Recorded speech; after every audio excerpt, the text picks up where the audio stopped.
The Hunt. As you can see, the poster is pretty clickbaity.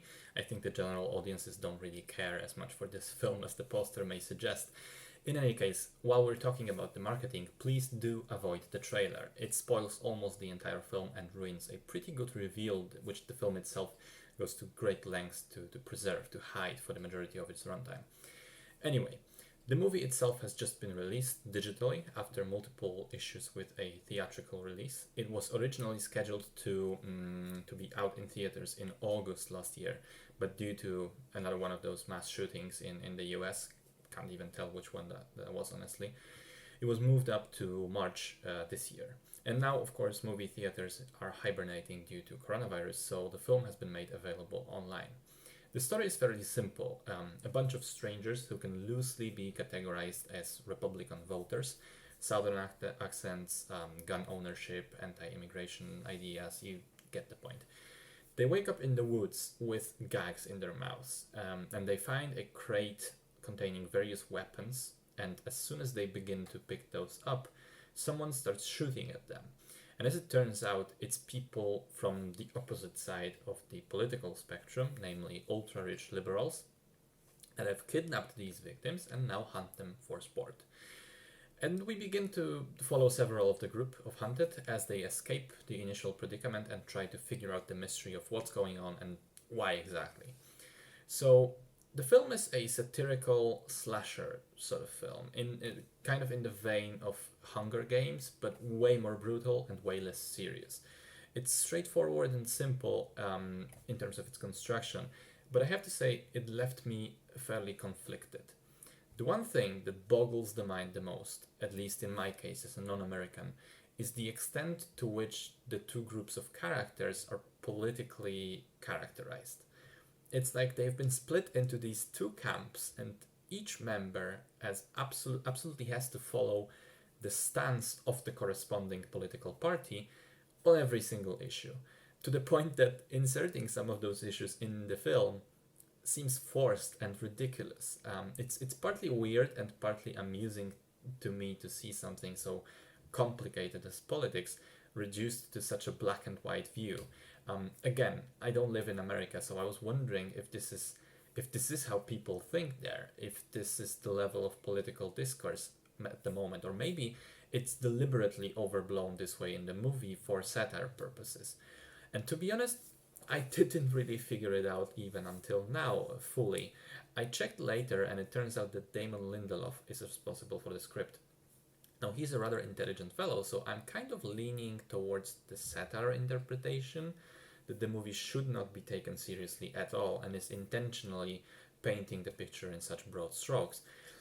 But the fact remains that without knowing Lindelof was behind it, I would be pretty confused. Well, I still am, but I would be even more confused as to what the message is supposed to be exactly, and that isn't a particularly good sign. Second thing is similar, but with regards to dialogue itself. Much like the political aspect, the lines that the characters speak are often so outlandishly out there that I was almost asking myself, did I really hear that? Did that really happen? There's a scene towards the end with the villain monologue, and the villain is preparing a sandwich as she's monologuing. And one of the first things she says when the protagonist comes in is, the thing that nobody knows about slicing tomatoes is that you have to use a bread knife. What? What does that have to do with anything? And I assure you, this was never hinted towards before, and it never comes up again in any context whatsoever. And finally, the third issue that I had with the film has to do with its genre. I don't think it ultimately does anything new or particularly interesting with it. In fact, some of the key mechanics of the story do not make a shred of sense. Like, without spoiling anything, like characters making decisions that are not just idiotic, but I don't know how to say that, non-viable. Like, they do not make sense in the context of the story. There's no reason they would ever be made by anyone, period. However, having said all of that, the hunt was weirdly entertaining nonetheless. I think it's fantastically paced and never really slows down. Particularly the initial 20-30 minutes are just great fun rush, especially with the initial shootout scene and various characters being murdered in gruesome ways. There are a couple of really badass moments from the protagonist, who is pretty damn likable herself, and the technical aspects are really well done. In particular, the action sequences are very enjoyable and competently made. They're shot without too many cuts, everything is visible, the fight choreography is great. The final fight was heavily reminiscent of the John Wick movies for me, which is an amazing comparison.